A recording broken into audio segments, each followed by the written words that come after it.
Hey guys, just for the record, I want to indicate that throughout my life, I've always struggled with the faith. I've appreciated the word of the Lord as allegory, but beyond that, I've always had trouble seeing any truth in it at all. There have been times when I have felt like perhaps there is some truth to it, but for the most part, I just can't seem to see it. I can't honestly stand before this camera and say to you that I am somebody who is able to dedicate my life to the path straight and narrow. Because at the end of the day, I will always appreciate artistry, and I will always appreciate the sounds that artists create. I will always need to work on my strength in a disciplined manner while listening to music in my ear. Does that make me a bad person? I don't think so. You see what Christianity does? You see how it takes something perfectly natural and makes someone feel shame for it? Sound and vibration are the highest frequencies of them all. Life is a vibration. Right now, those birds are making sound. Right now, my mouth is making noise. So why would it make me a bad person for listening to noise in a constructed manner? It doesn't. If you really want to be careful, pay attention to the lyrics. Pay attention to the thoughts and emotions that go into the sounds that you consume. But beyond that, you don't have to feel bad about loving your significant other or listening to music or anything like that. I'm sorry to anyone who wanted me to become the next big disciple, but that's not me. In all honesty, I wish all this Christianity wasn't wished upon me, but it's my life. I was that close. I was that close to following that Christian doctrine to a T. Then something happened. On 13 grams of psilocybin magic mushrooms, I talked to God.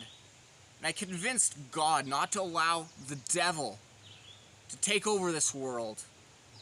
Then I convinced God to show the people the way. Teach those people what they need to know, I told him. Show them individually what they need to experience and send them on their own individual journeys in life. But you don't allow people to have their own personal reckoning in this life. That's not fair. You don't allow people to die in a horrible car crash, then suffer for the rest of eternity, for the mass majority of the part. That's not fair. And then I watched a couple documentaries about the links between mushrooms and Christianity, and it really is like that book, The Sacred Mushroom and the Cross. It's just that people don't want to challenge themselves to discover truth. Not me. I want to discover all truths at all costs. Well, from my understanding, there was a war between Rome and the Israelites, and after that there was a famine, and after the famine settled, then came a new religion. And just like how many other cults and sects and tribes used psychedelic substances in the past, well, so did Christianity.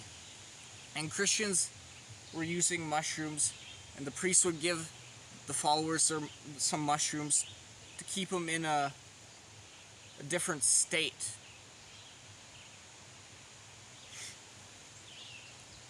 They would use mushrooms to connect to the divine, to transform their mind, and to purify their mind, body, and soul.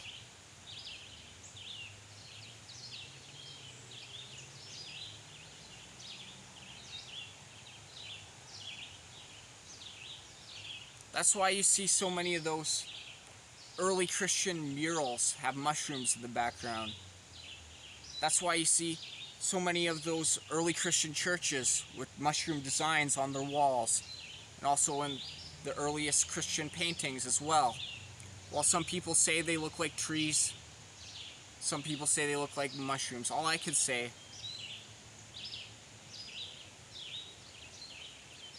is I'm not willing to continue on like this anymore. One thing I don't understand is when people want to stand before God and say that they are a self-God. You're not a God. To say that you're beyond God is absolutely outrageous. If you want to live forever, I can relate to that. But for crying out loud, what do you want, people to worship you or something? No one is beyond God. You're an individual at best. And so am I, and we're all just part of God.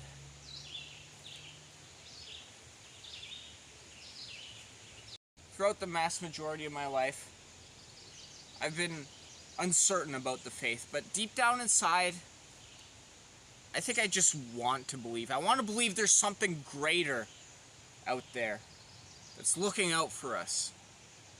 Well, they say history has a strange way of repeating itself. And I think it might be Christianity that will eventually rise us all from the ashes, shake the dust off our shoulders, and reunite us all as a collective family. So between you and me, I believe in the power of prayer. I believe in the power of Christians. When they pray for others, something magical happens. A talking donkey, a talking snake in the Garden of Eden, someone living inside of a whale for 7 days. All reasons why I can't take the Bible as a literary book.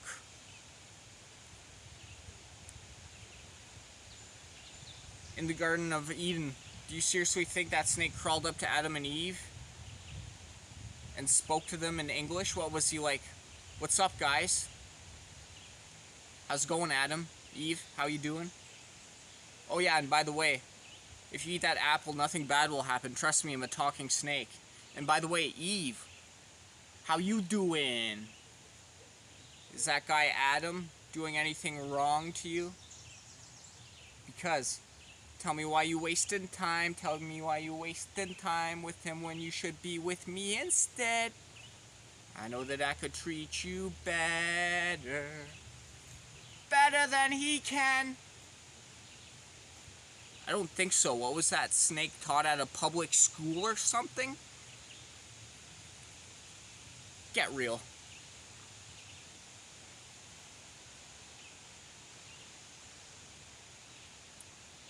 Don't get me wrong, though. There are many good things about the Christian faith. Many important lessons of the Bible. Many things that I actually enjoy. Hey, leave it up to the Apostle Paul to take the word of the Lord and teach it in new ways.